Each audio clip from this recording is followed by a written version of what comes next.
Where does the Bible come from? Like, we have the Bible today between our hands, but have you ever thought about the process that the Bible went through to become this book between your hands? Well, we have to firstly emphasize that the Bible is not one book.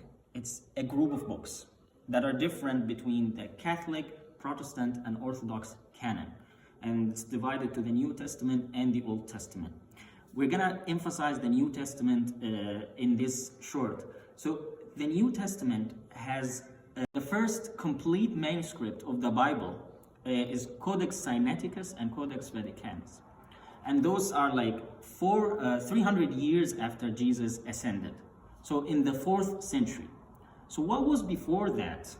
Like, if that's the earliest complete manuscript, well, before that, the earliest fragment that we have ever from the Gospels is from 150 CE, which is like 120 years after Jesus ascended. And this is like a size of a card where it's like few verses are written and nothing else. Now, according to textual criticism scholars, we find many manuscripts from after the 4th century. But unfortunately, the variations among those manuscripts is more than the words in the New Testament. That's what scholars concluded. So no two manuscripts fully agree on things.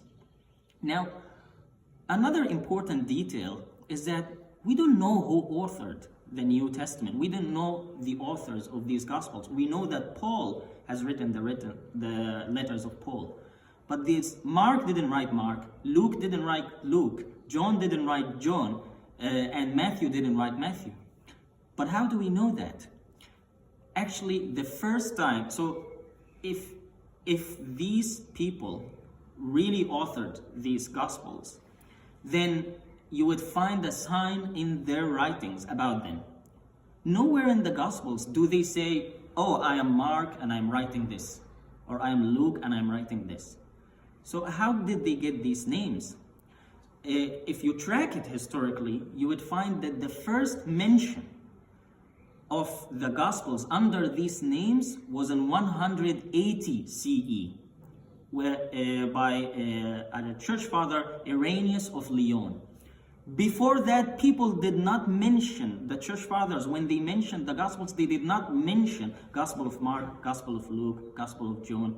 Do you know what that means? Like, if you want to imagine an analogy to that, if I find a book today speaking about George Washington, and then the book has no name, has no authorship, it's anonymous, and it's just telling about the life of George Washington. And then 100 years later, somebody comes and says, this is the life of George Washington by Andreas.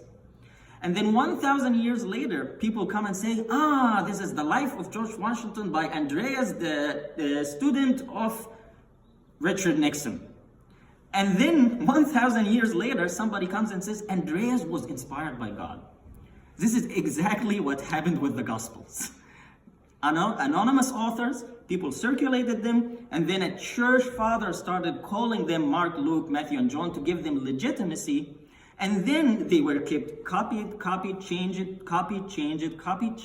and the earliest manuscript is in the 4th century, and then after that people said, it's inspired by God.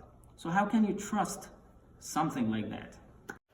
And the Quran beautifully outlines this problem, saying, so woe to those who write something down with their own hands, and then claim this is from God in order to make some small gain. Woe to them for what their hands have written, and woe to them for all that they have earned.